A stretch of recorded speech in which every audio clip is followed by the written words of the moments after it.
Chapter 1. The Village of Sango. In the heart of southern Africa, nestled within the Tirivangani district of Zimbabwe, lay the quiet village of Sango. Life here was simple, governed by tradition and community. Yet within this tranquil setting, a storm brewed in the life of a young man named Tirivangani.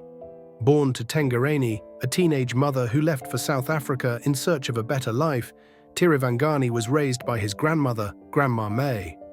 Despite the absence of his mother and the whispers of villagers who condemned his birth without a father's name, Tiri grew up intelligent, responsible, and full of promise. He cared deeply for his frail grandmother and showed signs of a bright future. But as adolescence approached, the weight of abandonment, social stigma, and internal turmoil began to crush his spirit. Depression and anxiety took root, and his behavior became erratic and misunderstood. The villagers labeled him a madman, his friends distanced themselves, and Grandma May watched helplessly as her grandson spiraled into darkness. Chapter 2. The Stigma and the Struggle. Grandma May, a resilient woman who had lost her husband before her daughter was born, bore the brunt of the village's scorn. Her love for Tiri never wavered, even as his actions, wandering the village, hiding belongings, and disturbing neighbors, invited anger and accusations. Vagondo, a harsh villager, demanded that Tiri be chained and beaten to rid him of supposed demons. The village headman, Vachoto, issued warnings and threatened punishment.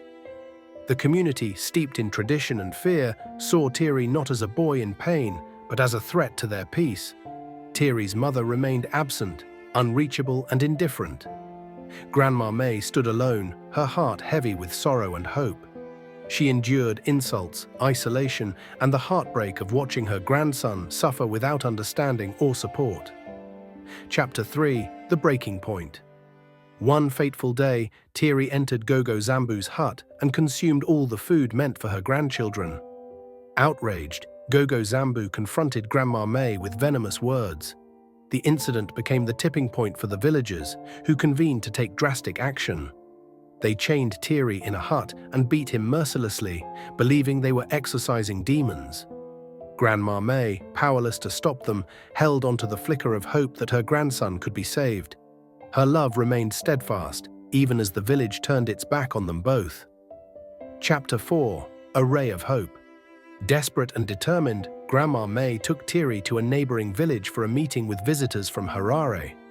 Among them were mental health practitioners from an NGO, there to educate villagers about mental health awareness. As the facilitators spoke, Grandma May recognized Tiri in their descriptions. Overcome with emotion, she cried out, drawing attention to herself and her grandson. She pleaded for help, and Gungs, the lead facilitator, listened with compassion. An assessment was conducted, and Tiri was taken to a mental health hospital for treatment.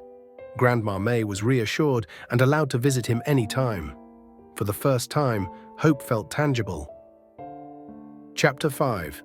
The Transformation.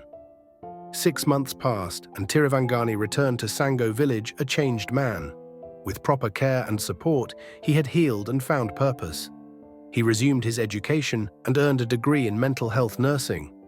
Tiri became a beacon of hope and a lived experience advocate in his village. He led mental health awareness campaigns, educating villagers and young adults about the realities of mental illness. The stigma began to fade, replaced by understanding and empathy. Grandma May, once isolated and scorned, was now revered for her unwavering love and courage. The village learned that mental illness is a disease like any other, treatable and not a source of shame. Chapter 6. A new dawn Sango village transformed through the power of love, education, and resilience. Tirivangani's journey from despair to healing inspired a movement. The villagers embraced the message, where there is life, there is hope. Love is the greatest healer. You are because I am because you are. These words echoed through the village, a testament to the strength of community and the importance of supporting one another through life's darkest moments. Together, they built a future where mental health was understood, respected, and nurtured. And in the heart of it all stood Grandma May and Tirivangani, a grandmother's love and a grandson's triumph lighting the way.